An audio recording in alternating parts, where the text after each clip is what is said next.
Tere hommikut! Täna tähistame Martin Lutheri sünni aastapäeva ja tänaseks teemaks on päris jumala teenrid ja pseudojumala teenrid. Ja täna mina loen kirjakoha Kuningate esimesest raamatust 18. peatükis salmi 30-40, kus räägitakse sellest, kuidas prohvet Eeliat issand aitab. Siis ütles Eelia kogu rahvale, astuge minu juurde. Ja kogu rahvas astus tema juurde, siis parandas ta issand altari, mis oli maha kistud. Ja Eelia võttis 12 kivi vastavalt Jaakobi laste suguharude arvule, kellele oli tulnud Jehova sõna ja kellel oli üteldud, sinu nimi olgu Iisrael. Ja ta ehitas kividest altari issanda nimele ja tegi altari ümber kraavi, mis mahutas külimitu vett. Siis ta ladus puud ja raius värsitükkideks ning pani puud peale ja ütles, täitke 4 kruusi veega ja valage põletusohvri ja puude peale. Siis ta ütles, tehke seda 2 korda ja nad tegid 2 korda, siis ta ütles, tehke 3. korda ja nad tegid 3. korda. Vesi aga voolas ümber altari ja kraavgi täitus veega. Ja kui siis roaohvrit pidi ohverdatama, astus prohvet Eelia ette ja ütles, Jehova, Abrahami, Iisaki, Iisraeli Jumal, saagu täna teatavaks, sina oled Jumal Iisraelis ja mina olen sinu sulane ja mina olen kõike seda teinud sinu sõna peale. Vasta mulle, issand, vasta mulle, et see rahvaks saaks teada, et sina issand oled Jumal, et sina pöörad tagasi nende südamed. Ja siis issanda tuli langes alla ja sõi ära põletusohvrid, puud, kivid, põrmu ning lakkus ära vee, mis oli kraavis. Kui kogu rahvas seda nägi, siis heitsid nad silmili maha ja ütlesid, issand on Jumal, issand on Jumal. Aga Eelia ütles neile, võtke kinni Baali prohvetid. Ja ükski neist ei pääseks ja nad võtsid need kinni. Eelia viis need alla Kiisoni jõe ääres ning tappis need seal. Aamen. Millest siis see tänane lugu räägib? Tänase loo tegelik põhiline sõnum on Jumala teenimisest. Ja alati inimesed peaksid enda küsima, kas ma teenin ühte Jumalat või juhtub minuga nii, nagu juhtus katoliikliku kirikuga, et ei teenigi enam Jumalat. Küll on intelligentsid, küll on need asjad, et raha eest saab nagu pattu osta, on viisakalt öeldes äärmiselt ebanormaalne. See on umbes sama rumal, kui arvata, et paberi eest saab talenti osta. No ei saa lihtsalt. See on absurd täielikult. Martin Lutheri reformatsiooni mõte oli ju selles, et sõna kõikide inimesteni jõuaks. Tänasel tema sünnipäeval on see nagu peaaegu unustatudki, et oli üldse selline inimene olemas. Sellest aga vist ei räägitagi enam. Tema astus ju kõige selle rumala vastu. Tema oligi nagu ju sisuliselt prohvet Eelia, kes, kui päris tõtt rääkida, rääkis issandast. Kes tahtis seda, et iga inimene, kes maa peal on, et iga inimene saaks osa sellest sõnast. Mitte niimoodi, et see on üksikute väheste nii-öelda valitud seltskonna privileeg, kes lihtsalt on selle rahva eest ära okupeerinud ja seda mitte kellelegi kätte ei anna ja ütleb, et näete, et see kuulub ainult meile. Milleni siis selline olukord võib lõpuks viia? Tänapäeva maailmas näeme, et on astutud ebajumala teenimise teel. Kuidagi on läinud traagilisel kombel niimoodi, et ajalugu jälle kordub. Jällegi võetud intelligentsid ehk sisuliselt vaktsiinipass, millega arvatakse ostetavad saavad Jumala armu, kuigi tegelikult on see puhas satanistlik agenda. Ja jällegi on see muutunud üleüldiseks ja globaalseks õnnetuseks. Kui vanasti olid ebajumala teenrid eraldi, siis nüüd on nad justkui üle maailma kokku liitunud ja teenivad ühte satanistlikku jumalat. Mis ei olegi jumal, vaid mis on kurjus ja jõud, mis tegelikult hävitab kogu loodu, terve maailma, issanda Jumala ja kõik selle, mis sinna juurde käib. Hävitab ühiskonna, hävitab perekonna, hävitab kõik selle ära. Eile näitas tänases kirjakohas tegelikult ära, milleks on Jumal suuteline. Paali prohvetid päris tükk aega üritasid saada oma Jumalalt mingisuguseidki vastuseid, aga tegelikult loomulikult nad seda ei saanud. Sellepärast et asi on selles, et see ei olnud Jumal. See oli mingisugune maa-alune, taeva-alune jõud, millel ei ole elavat jõudu, mis inimese elu tegelikult mitte mingil juhul ei suuda muuta. Küsimus on selles, et igal inimesel on ju oma elu. Ja küsimus on selles, et mis ta sellega peale hakkab ja kuidas ta oma aega, potentsiaali ja oma talendikust jagab. Kui inimene iseennast ei hävita ja ta ei ole destruktiivsel teel, siis ta on tõenäoliselt Jumalale palju-palju lähemal kui see, kes ennast hävitab. Mõtelge need inimesed, mida te siis teete? Te arvate, et Jumala asemel on teil vaktsiin ja seda tehakse riiklikul tasandil üle maailma praktiliselt. Püha lihtsumeelsus ja puha lollus lausa. Aga nagu ma eelnevates jutlustes ka ütlesin, et palju on võimule pandud neid isikuid, kellel puuduvad talendid, kes ei mõtle oma peaga, kes kõik idiootlikud käsud ära täidavad ja kelles rahvast on neil täiesti ükskõik. Ja seal ei olegi mitte midagi teha.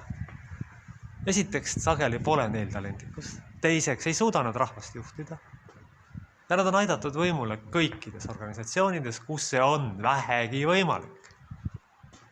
Kõikides organisatsioonides.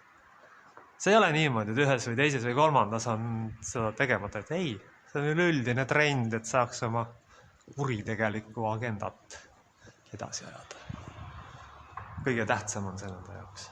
Kuritegeliku agenda iga hinna eest edasi ajamine, iga hinna eest tegemine, et nii on normaalne, et nii peabki.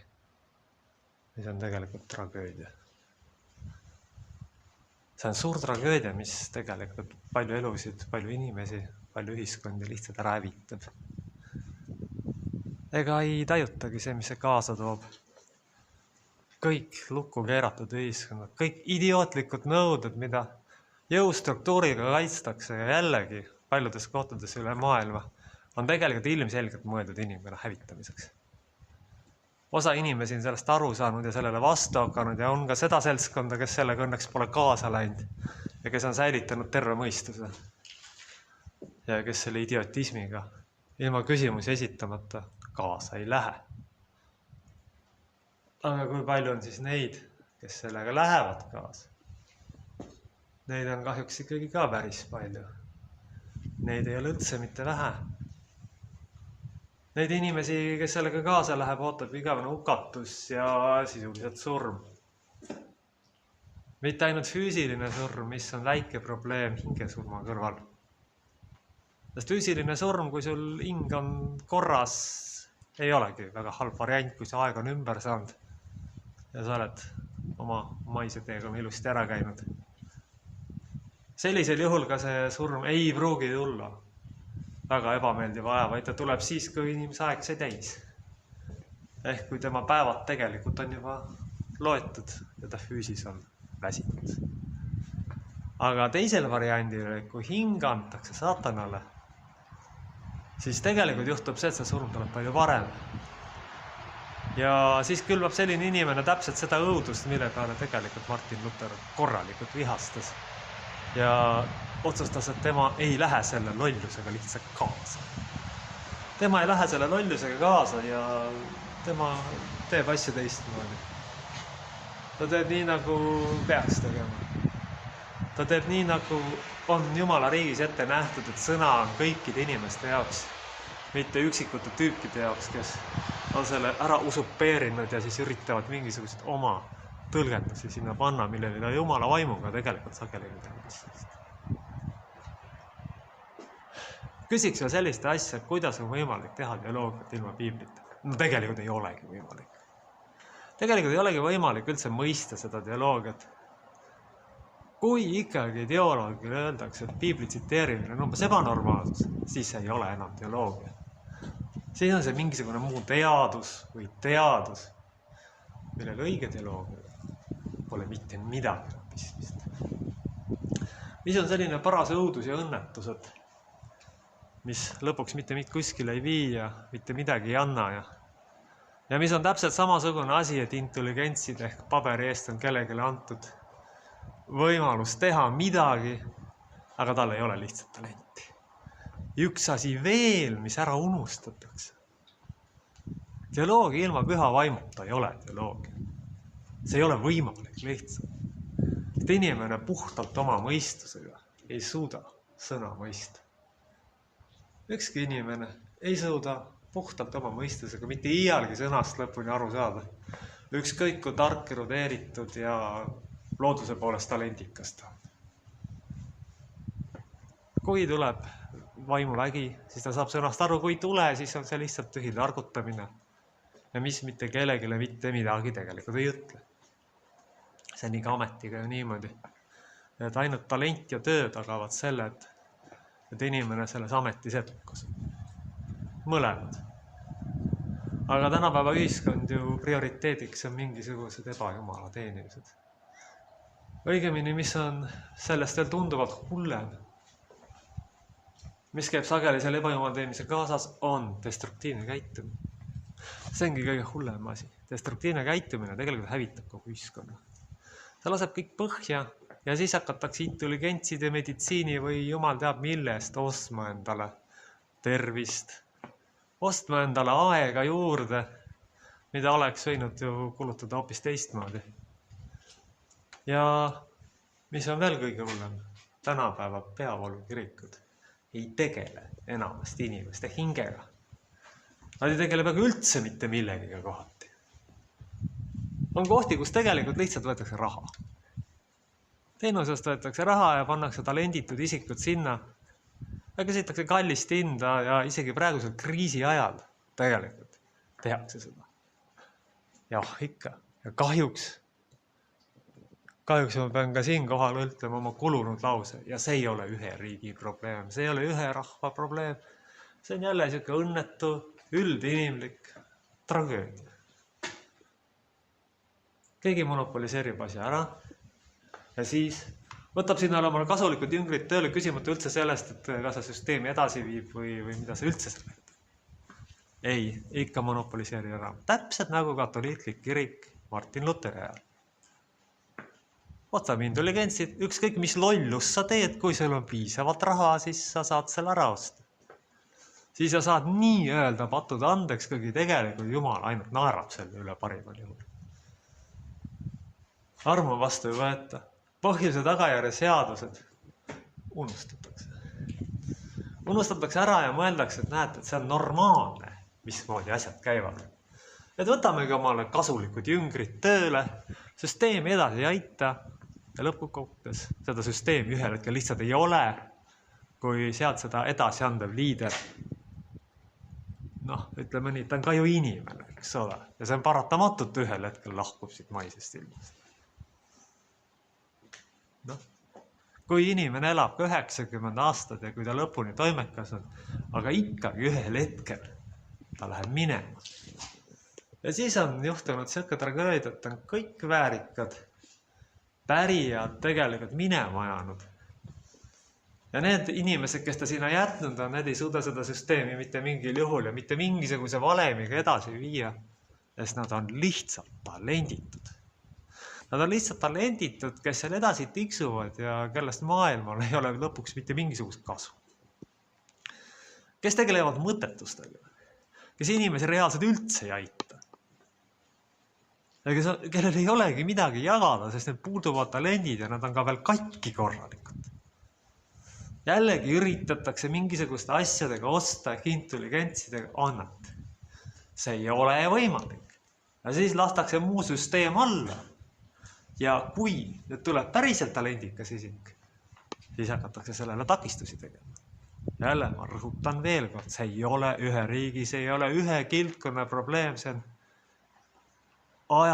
ajatu tragöödia, mille tõttu on palju riike, palju rahvaid tegelikult hukkunud lausa. Tänapäeva lääne tsivilisatsioon, kui ta tahab üldse püsima jääda, peaks hakkama seda mõistma. Kui ta nüüd seda ei taha, siis või ei viitsi või kui ta sellest üldse aru ei saa, mis tegelikult toimub, siis on muidugi teine asi. Tänapäeva intelligentsideks on raha ja akadeemiline paber. Kui ma nüüd vaatan seda ümberringi, et see asi, mis on päris teadus, päris teadus eeldab esiteks originaalset mõtlemist, võimekust luua midagi, mida ei ole mitte keegi varem teinud, siis ega seda väga palju maailmas ei ole. Seda on alati vähe olnud, aga see on ainuke teadus, millest on inimestel abi ja millest on inimestel kasu. Seda ei ole võimalik osta mingisuguse intelligentsiga, akadeemilise kraadiga. Seda ei ole võimalik lihtsalt. Kui sul on talent ja kui sul nüüd õnnestub kraad saada, siis on see kraad muidugi õnnistuseks. Ja siis see inimene saab oma talenti jagada ja siis seda tõenäoliselt seda inimest saadab ka edu. Siis on tal lõpuks niimoodi, et tavaine inimene ei jõua kõik äragi teha, mis talle ette tuleb. Ka selliseid näiteid on olemas. Aga neid on vähe, nagu ikka. Nagu ikka ajast aega on ikkagi enam ikkagi proovitud osta intelligentsiga seda, mida olemas ei ole. Mis siis tegelikult Martin Lutherit kõige rohkem häiris? Häiriski see inimkonna arusaam, et ma saan kõike osta raha või selle paberitükiga, sisuliselt raha. Näed, ma lõin naabrimehe kasti. Nii, ootake, mul on seal, ütleme näiteks 100 taaldrit. Ma lähen maksan kohalikule vaimulikule 100 taaldrit ja näete, ta kustutab mu patu ära, lasen seal mõne aasta lugeda issameed ja ongi korras. Täpselt selline arusaam on inimkonnal levinud. Ostan ära, valetan, petan ja sisuliselt varastan ja keda ma petan? Tegelikult ainult iseennast. Sest Jumal teab esiteks niikuinii tõde. Ja Jumal niikuinii naerab selle asja üle, ütleb, et noh, kuule, naiivne inimene. Et sa arvasid, et mind petad, ütleb ta siis, kui see inimene on oma maise teekonna lõpetanud. Aga tegelikult ma ei võta sind taevariiki. Sa valetasid mulle. Sa valetasid iseendale, sa petsid iseennast, sa lähed sinna teise kohta. Ehk põrgusse lühidalt öeldes. Täpselt on samamoodi selle kriisiga. Need, kes päriselt reaalselt selle taga on, ma ei mõtle neid õnnetuid ohvreid, vaid neile asja käimatõmbajad. Nendel kaob igasugune Jumala arm ära. Sellel ei ole mitte mingit kahtlust ja nad lähevad kindlalt ainult ühte kohta. Põrgusse. Ja need õnnetud reeturid, kes sellega kaasa lähevad ja oma rahvad maha müüvad, nendega juhtub täpselt sama asi. Ka nemad lähevad sinna ja ka nendel ei ole tulevik eriti roosiline. Nemad lähevad sinna, kus on ulgumine ja hammaste kiristamine. Intelligentsidega ehk kõikvõimaliku raha ja kõikvõimalike maiste paberitega ei saa osta annet. Nii, ja siis on veel üks ülemaailmne tendents, millest ei saa kuidagi mööda. Kui talendikal isikul on kõik tõendatud dokumendid, et ta on tõesti pädev ja ta saab oma tööga väga hästi hakkama, siis säästumaailm ei taha seda kuidagi aktsepteerida. See ei taha mitte kuidagi seda aktsepteerida, sellepärast, et ta ei suhestu selle säästusüsteemiga, mis on tegelikult juba surnud ja mis ühiskonnale ja ligimesele enam mitte midagi ei annagi. Mis on elukaugu eluvõõras ja igas mõttes rumal ja mitte toimiv süsteem. See on jällegi asi, mida ajast aega on inimkond üritanud mängida peitust ja mängida lolli. Ja see on ju samasugune intelligents. Me ostame andetutele isikutele sageli paberitega selle, mis teil ei ole. Ja kui nüüd andekal inimesel on samad asjad või isegi kui ta ilmselgelt üle on, ei me tõrjume eemale. Me kiusame, me ei lase tal omi talente realiseerida. Milleks selline rumalus, kui see lõpuks viib süsteemi kokkujooksmiseni ja hävinguni? Ja isegi siis, kui võtame nüüd kas või see globalistlik kristlik kirik üle maailma. Üle maailma ma rõhutan. Sellepärast, et praegune kriis on ülemaailmne ja kohalikel isikutel ei ole sellel väga suurt mõju. Nemad saavad ainult teha või tegemata jätta, aga kui nad tegemata jätavad, siis nad teenivad Jumalat ja kui nad teevad selle agenda järgi, siis nad lihtsalt ei teeni Jumalat ja ongi väga lihtne. Kui ikkagi minnakse vaktsiinipassi nõudega kaasa Ja kui vaimulikud arvavad, et see on normaalne, siis on neid raske isegi vaimulikuks nimetada ausalt öelda. See on täpselt samasugune lollus, nagu katoliiklik kirik tegi Martin Luteri ajal. Ta läks sellega kaasa, selle intelligentsi jõudlusega ja pettis iseennast nii kaua, kui tuli siis reformatsioon. Loodus tühja kohta ei salli. Lõpuks ikkagi leiduvad variandid, kus inimene leiab selle, mis tegelikult kuulub talle. Mis on tegelikult tema pärisosa ja mis teda tegelikult kõnetab. Mitte ei tegele sellega, mis teda ei kõneta ja mis teda mitte kuskil ei vii. Kõik need enesepettusega tegelevad inimesed, kes arvavad, et paberi eest saab osta talenti, kes arvavad, et põhimõtteliselt raha eest saab osta armastust või mida iganes, mida ka ei ole tegelikult üldse võimalik teha. Seda ei ole võimalik teha, see on haletsusväärne, see pettus lihtsalt. Küsimus ei ole siin enam. Isegi mitte selles, et mis on suhe Jumalaga, vaid siin on juba tegemist puhastest instinktidest ja mõistusega. Kui ma näen, et üks asi mind kahjustab, ma ei pea seda kaasa tegema. Enne on mõttekas tõesti loobuda mingist hüvest, kui sellise idiotismiga kaasa minna. See tagakiusamine, mis toimub läbi ajaloo talendikate isikute poolt, tehtud asjadega, tehtud valikutega ja saadud võimalustega, loodud oskustega. Ja kui see nende säästusüsteemiga ei suhestu, siis ei lasta teda sinna, mis sest, et süsteem on ammu surnud ja ammu enam ei tööta. See akadeemiline paber on tõesti mõningatel juhtudel nagu intelligents, millega proovitakse oma annet osta, aga mis on naeruväärne lausa.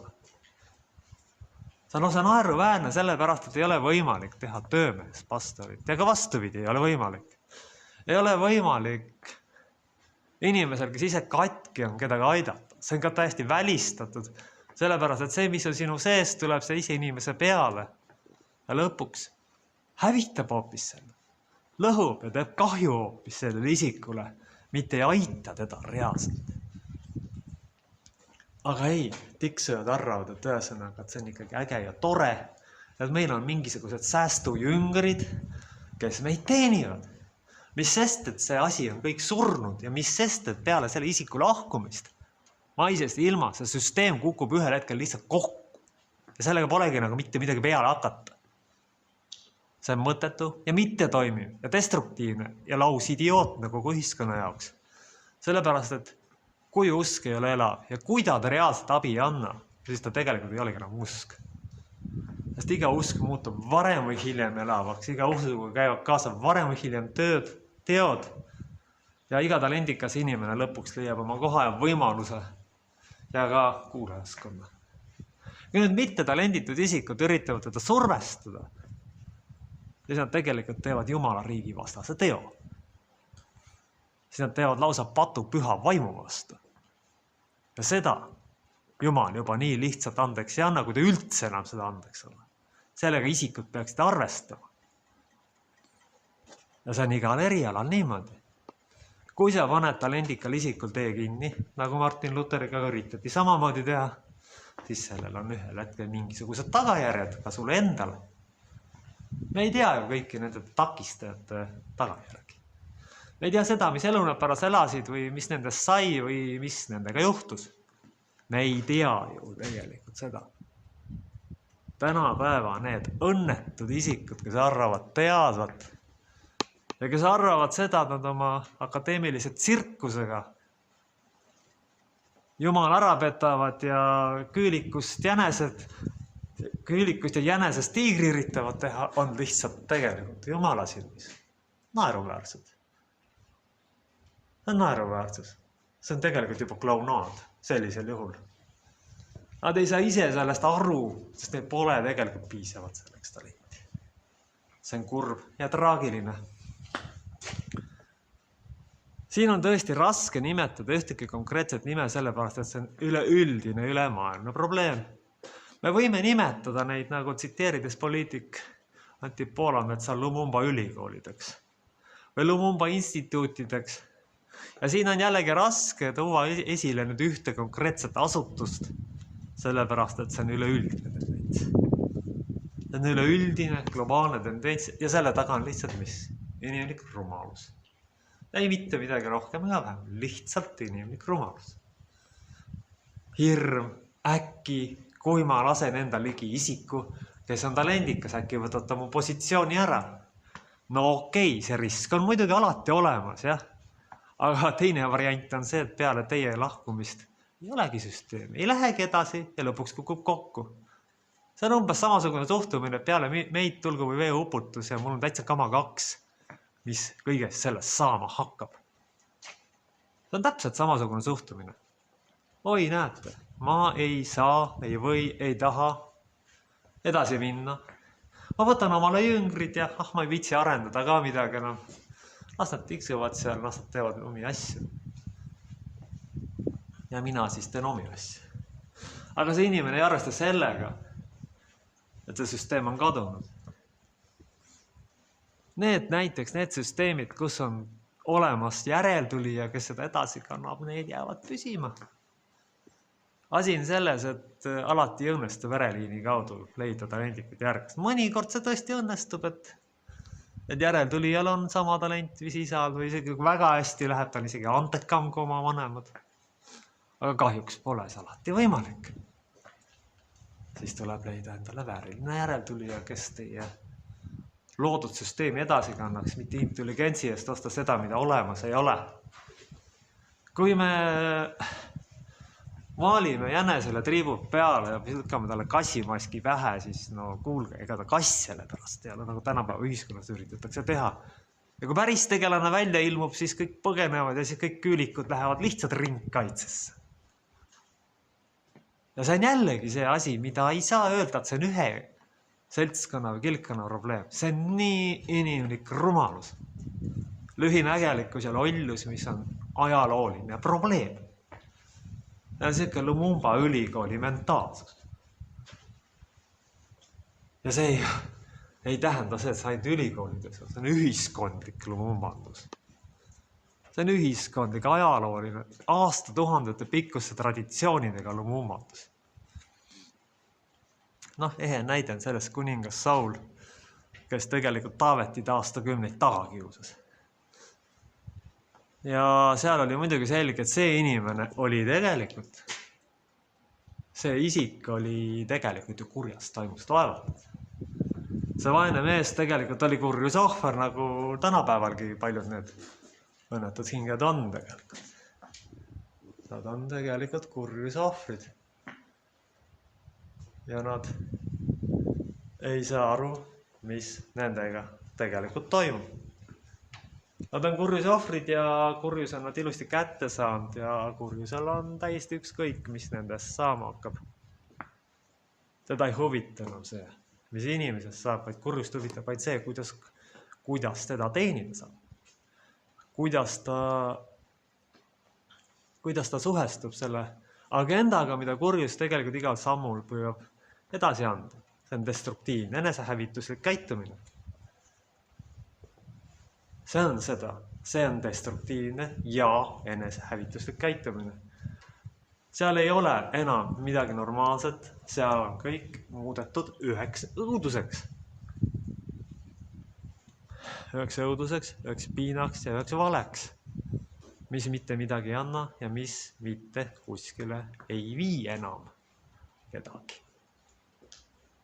Tegelikult jääb lõpuks praeguses destruktiivses ja sisuliselt bioloogilise sõja olukorras loota tõesti ainult Jumalale, sest enamik ametlikke süsteeme läheb selle kurjuse agendaga kaasa.